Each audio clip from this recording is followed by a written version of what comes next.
I'm Nick Westergaard, and this is On Brand, helping you tell your story. My guest this week is Ron Johnson. We tell our clients is you need to tell a compelling brand story that brings people in. And this key especially, I find, is something that both brand and HR can sink their teeth into. Yes, marketing is very much accustomed to brand storytelling on the external side, but HR is in a perfect position to do brand storytelling on the inside. And when both of these teams work together, great things can happen, magic can happen. Ron Johnson is the managing director and co-founder of Blueprint Creative, the world's first branding, that's BHRANDING, communications and design agency. Johnson is also the creator of the branding equation. Branding plus HR equals BHRANDING, a business framework designed to help tear down the silos between the branding and HR teams and replace those silos with powerful organizational synergies. Johnson recently published his first book, Tighten Your Shoelaces: How the World's Leading Companies Defend and Grow Their Brands During a Crisis. My interview with Ron Johnson is coming right up. But first, you may know you are listening to this show along the Marketing Podcast Network, but did you know there are other great shows on MPN to help your business? Izzy House hosts a great podcast called the Space Marketing Podcast. Izzy, tell us what these fine folks will get out of listening. Space Marketing Podcast is where we explore marketing principles, strategies, and tactics through the lens of space. I talk space with some very interesting industry professionals about their challenges and successes with marketing in the new commercial space economy. This show is for business leadership, entrepreneurs, and the space curious. Wow. And where in the universe can people subscribe? All of the major channels, and you can also find it on MPN and spacemarketingpodcast.com. You heard her. Go subscribe. You may know you're listening to this show along the Marketing Podcast Network, but did you know there are other great shows on MPN to help your business? Christy Heiler hosts a fantastic podcast called Own It. Christy, tell us more about the show. Own It is all about celebrating women and non-binary advertising agency owners. We talk about buying out of the boys' club of advertising because less than 1% of ad agencies are owned by women. And where can people subscribe? You can find the podcast at untilyouownit.com. We're also on the Marketing Podcast Network at marketingpodcast.net. And of course, you can subscribe wherever you get your podcasts. You heard her. Go subscribe. Ron Johnson, welcome to On Brand. Thank you so much for having me here today. Really looking forward to this conversation. I am thrilled to chat, and I got to say, you had me at branding plus HR as someone that has worked in branding for decades. We need to break down those silos, but at the same time, that is a lot of work. So, where do you start with a lift that heavy? Nick, that's a great question.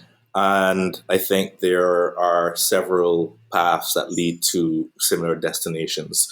So one of the first things would be to ensure that your HR team or HR specialist or your HR professional is ready and prepared to participate at a higher level. I know that when I speak of HR professionals, I speak of them with great reverence because I know, how important the role is. That's not so in all companies. In some companies, people see HR as the compliance cops or the policy police. So what I'm talking about is the HR that I consider to be transformational in nature, that are involved in company culture, internal comms, employee engagement, etc. So once those guys are ready to roll, one of the first things is to get everyone on the same page. And by that, I mean having the entire organization, including the CEO, including marketing, including branding, including HR, understanding that HR professionals are actually what I call branding superheroes in disguise. If you roll back 15, 20 years, branding was all about the customer and only the customer. That's what people are thinking. We need to get customers in. We need to engage them. More recently, the focus has been turned towards branding, towards employees and team members. Because if you can actually have a really great brand if you have a clever marketing department or agency. You can have a great website. You can have great social media campaigns, great marketing, great advertising. But if you have a toxic internal culture, you're still going to end up with a bad brand. So I would say the first thing would be to get everyone on the same page and get HR to understand their role or their potential role in helping the company to build a stronger brand and a stronger business. When you talk about those silos, it does make me think when it talks about how we are org charting all of this. It seems like the functional bodies responsible for. I always bring up when I'm talking when brand and HR comes up for me. I feel like you've got company culture, employee engagement that on the org chart lives in HR, but can't only live in HR. And on the other side of that, you've got brand, which most of the time ends up in marketing, but can't only be in marketing. So both of these functional areas and their leaders have some have some big responsibilities, but getting people on the same page is a necessary first step. But I feel like I keep pushing back and saying, but how? But how? Yeah. But how? So what are some steps for starting to get folks on the same page? Nick, that's an excellent question. And it's the question that I get most often. Some people are, in some cases, very concerned about what is the org chart going to look like. Is marketing now going to report to HR? Is HR going to now report to marketing? How is that going to work?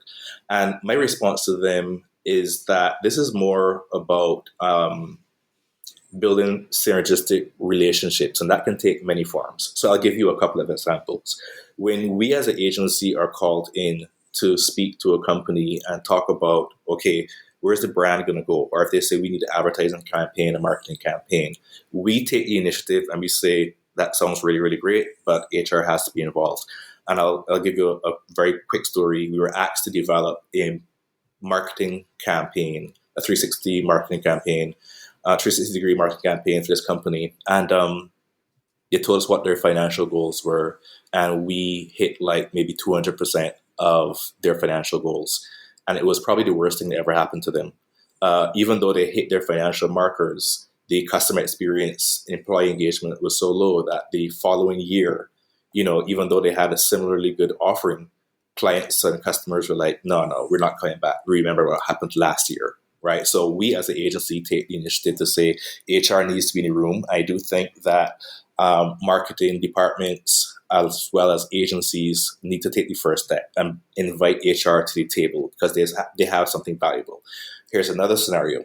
One of the clients that you work for, they have some person responsible for HR, some person responsible for customer experience, and some person responsible for marketing. I call them the three musketeers. There's been no change whatsoever on the organizational chart, no change. But all three of them take it upon themselves to go and consult with the others. So if HR is doing something, she's going to pass it by marketing and customer experience. If marketing is going to do something, he's going to pass it through the other two, right? So there's this synergy that comes together because they're on the same page. So the marketing manager knows that he cannot do a good job unless the HR person does a good job and the CX person does a good job, and so on and so forth. Now, here's another scenario. Some people have gone the way of changing their entire org structures. So I'm aware of companies that have, and there's a financial institution I know, they have an entity built into their org structure that's called the engagement unit, and they act as a liaison between HR and marketing. But by far, my most favorite company to talk about is actually Airbnb. A few years ago, they transformed their HR department and kind of upgraded it into what they call an employee experience department. And the thinking was that if we have a full employee customer experience department, we need to have an employee experience department.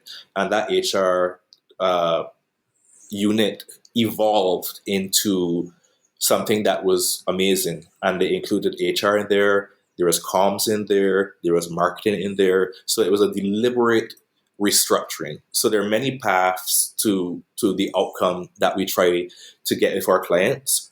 Some of those can be very, very simple to execute, as I mentioned.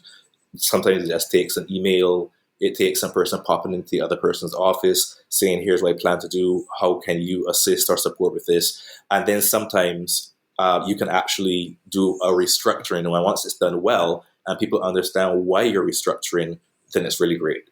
You talked about popping into an office, and it makes me think that that's, sometimes one of the best ways to get things done. But boy, that is a harder than ever strategy, because you talk about how work today has changed, and we may not all be in the same office. So I'm trying to think, and then my brain kind of stopped working because the question was too hard. So I feel like I need to get it out of my head and into yours. Sure. Does our different way of working now, as we are more distributed, more virtual, more disconnected in some ways, does it make silo busting easier or harder? And that's where I stopped. That's where my brain stopped. I think it makes silo busting different, not necessarily easier or harder. So if a company decides, for instance, hey, we want everyone back in the office, and they've gone back to the status quo pre-COVID, then you're left with the same equation you had before. If you're working in a hybrid scenario or in a remote scenario, so for instance, I work when I want to concentrate on a specific type of creativity, I might go to my favorite cafe. But at the end of the day, the very same words that you use, if you were to pop into someone's office and say, hey, Nick, we're planning a marketing campaign, but I want to get your take as an HR professional on how prepared we are to deliver remarkable, exceptional service. Those are the same words that you can use on a Zoom call, on a WhatsApp call, or an email, or a voice note. You may not all be in the room, but that conversation will still happen. It may take longer for the conversation to happen because you're not in the same room, but it can still happen. And this is kind of a new normal that we're going to have to get accustomed to. So when it comes to silo busting, email, WhatsApp chat, Zoom call, whatever you have at your disposal. And the same way that you can pop in someone's office and say, hey, can I have 5 minutes of your time? You can send a WhatsApp message and say, hey, can I have 5 minutes of your time? Can you meet me on Zoom, on Teams, or whatever, and still have those conversations? And I have seen companies do that. So I know that it's possible. On Brand, we'll be right back after this. You may know you are listening to this show along the Marketing Podcast Network, but did you know there are other great shows on MPN to help your business? Izzy House hosts a great podcast called the Space Marketing Podcast. Izzy, tell us what these fine folks will get out of listening. Space Marketing Podcast is where we explore marketing principles, strategies, and tactics through the lens of space. I talk space with some very interesting industry professionals about their challenges and successes with marketing in the new commercial space economy. This show is for business leadership, entrepreneurs, and the space curious. Wow. And where in the universe can people subscribe? All of the major channels, and you can also find it on MPN and spacemarketingpodcast.com. You heard her. Go subscribe. You may know you're listening to this show along the Marketing Podcast Network, but did you know there are other great shows on MPN to help your business? Robbie Samuels hosts the On the Schmooze podcast. Robbie, tell listeners what to expect from the show. Since 2015, I've interviewed entrepreneurs who overcame challenges to achieve success in their field or industry. Tune in to On the Schmooze to listen as I ask deep questions to elicit untold stories about leadership and networking. And where can people subscribe? Find the show at ontheschmooze.com or on marketingpodcast.net, or just search for it wherever you get your podcasts. You heard them. Go subscribe. Now, back to the show. So you said the word that we were all saying a few years ago, the new normal. And it makes me think of the challenging times that we've been through. And it kind of brings me to the subtitle of your book, Tighten Your Shoelaces: How Yeah, the World's yes. Leading Companies Defend and Grow Their Brands During a Right. Crisis. So is the elephant in the room the crisis that we just went through, or are there other things on the horizon, or what prompted you to expand on crisis? Sure. Um, it may be useful for me to provide some context in terms of why the book is called Tighten Your Shoelaces. So it's about this business fable that I heard years ago. There were these two guys hiking through the forest, and all of a sudden they had a huge angry bear confront them, obviously ready to devour them, tear them apart. The first guy bent down really, really quickly, tightened his shoelaces because he was kind of getting ready to make a run for it. And the second guy looked at him and said, "What the hell are you doing? You can't possibly outrun a bear." So the first guy takes off on a sprint. He looks over his shoulder and he says, "I don't have to outrun the bear. I just have to outrun you." Meaning that the bear is going to kind of like, it's natural selection. My first degree was actually in biology, so I remember a little bit of biology. And it's natural selection. And the truth is, there's always a bear, right? Even in really good economies, some businesses fail, even if you have a great economy, right? And it may be because of poor leadership. It may be because of hyperinflation. It may be because you're targeting the wrong clients, or it may be because your competitors are engaged in unfair practices, for instance. So there's always going to be a bear. But of course, the most recent bear that we have had obviously would have been that COVID pandemic. But around the corner, yes, there are going to be bears.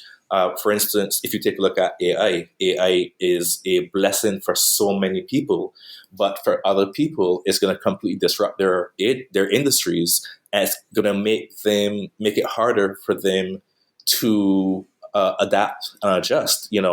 And what I do remember from my days in biology, it's not the companies, the organisms that are going to thrive are not necessarily the fastest or the strongest. They're the ones that adapt most quickly to their environment. Same thing in business. The companies and organizations that survive are not necessarily going to be the biggest, the most well capitalized, or even the fastest.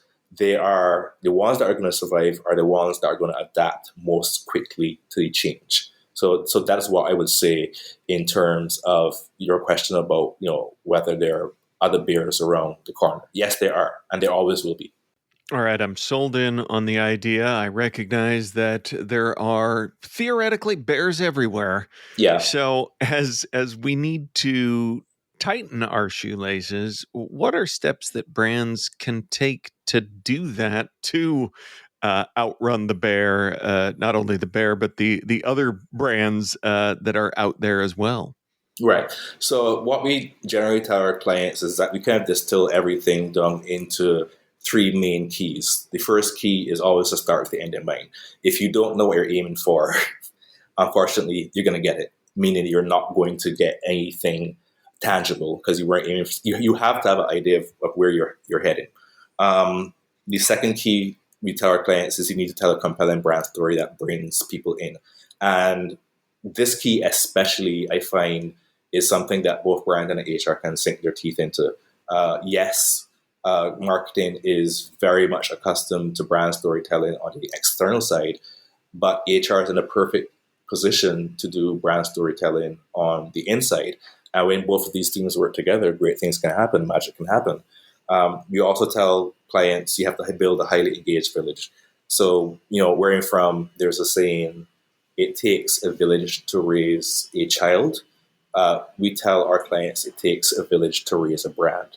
It can't simply be HR siloed off trying to build a brand, or your ad agency trying to build a brand siloed off.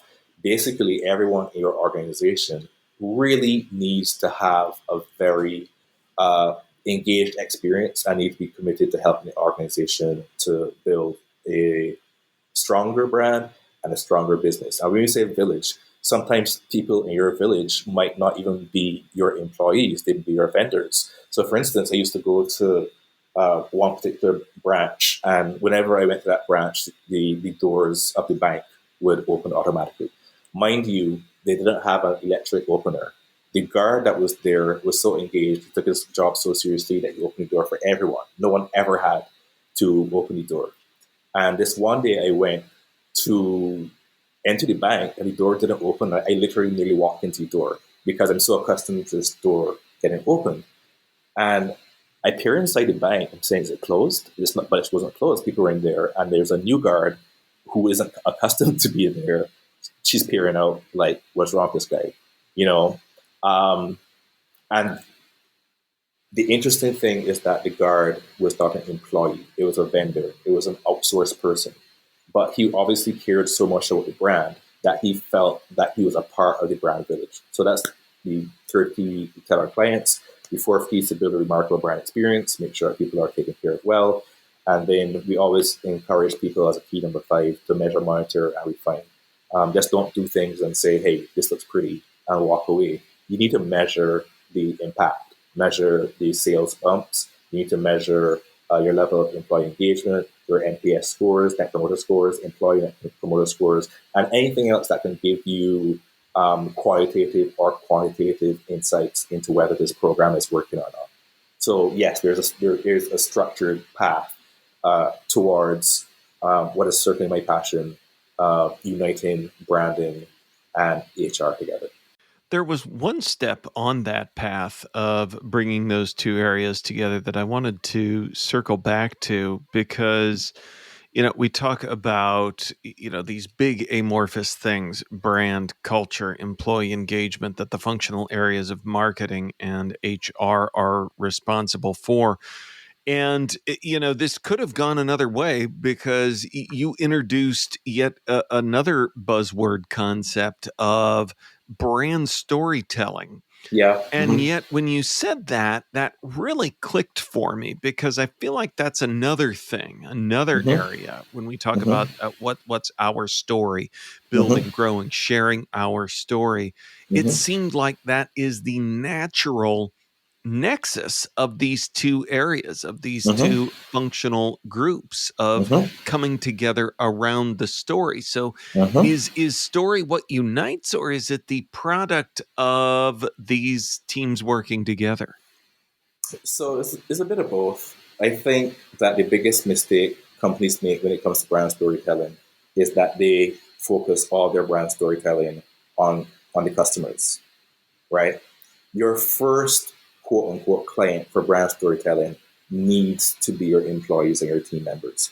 I have literally experienced this myself, and I've heard stories of a company advertising a sale, for instance, at their boutique or their store or whatever. You go into the store and the frontline staff have no idea what you're talking about. They don't know about the sale. They don't know about the special, right? The brands that do really well in brand storytelling, and I did learn this from, talking to people like Mark Levy from Airbnb. He was the one who spearheaded the change from a traditional HR department to the employee experience department. There are certain things that your employees should not hear about after your customers hear about them. They should hear about them before. And I recently went to a workshop held by the IABC, which is the International Association of Business Communicators. And two of the people on the panel were talking about how important it was to let your team members and your employees know ahead of time.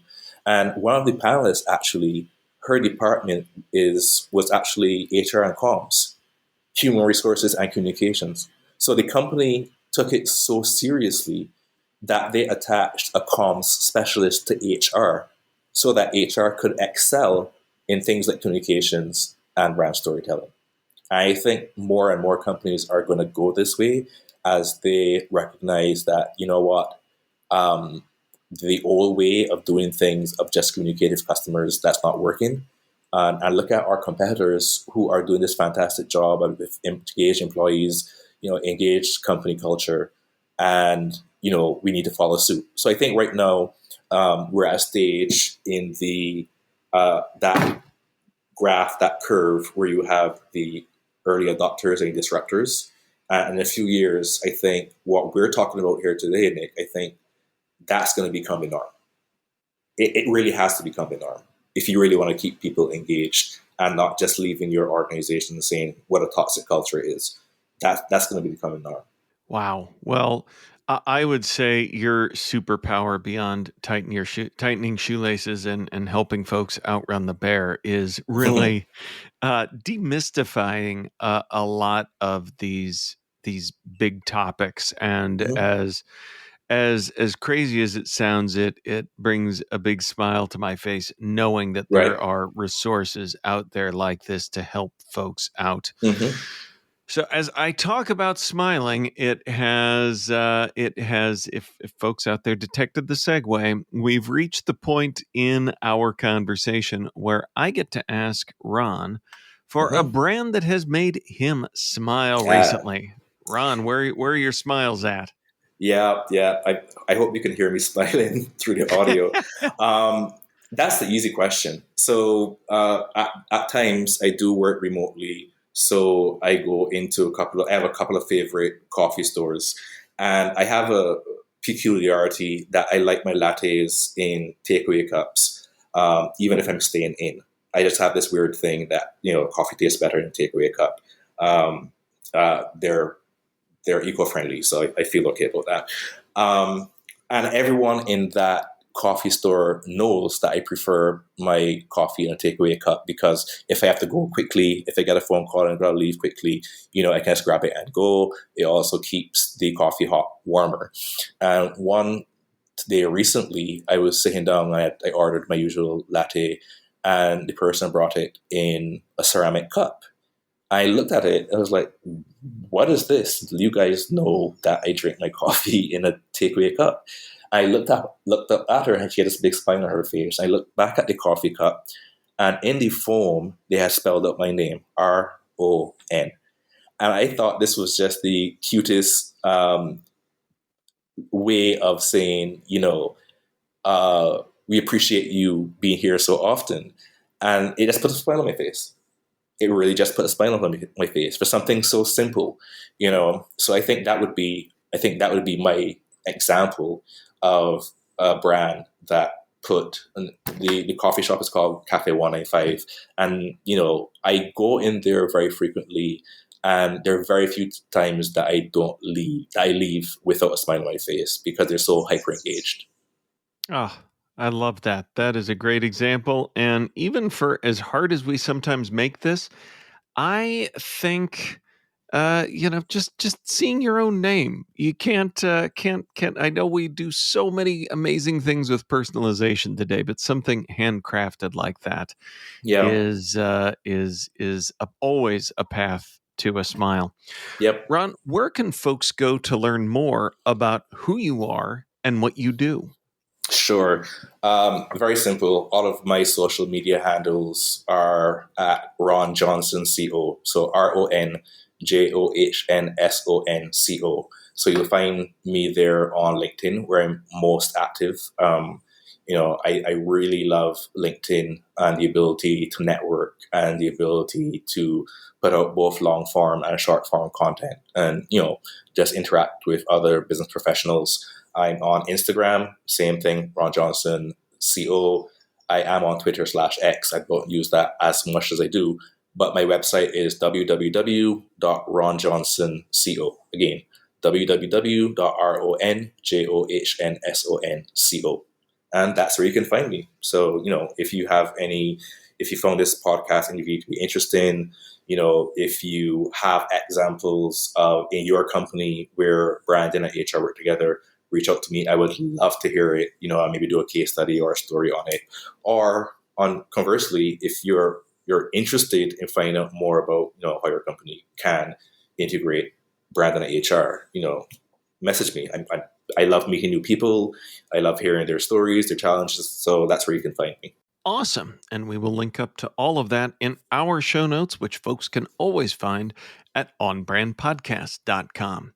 Ron Johnson, thanks for being on brand with us. Nick, thank you very much for having me. I really enjoyed this podcast. Your questions were phenomenal. They were interesting. They made me think. So thank you very much. On Brand is part of the Marketing Podcast Network. If you like what you're hearing, if we've made you smile, you can always listen free on Spotify, Apple Podcasts, or whatever your favorite platform may be. And please take a moment and rate and review the podcast to help others find the show. Until next week, I'm Nick Westergaard, and I'll see you on the internet.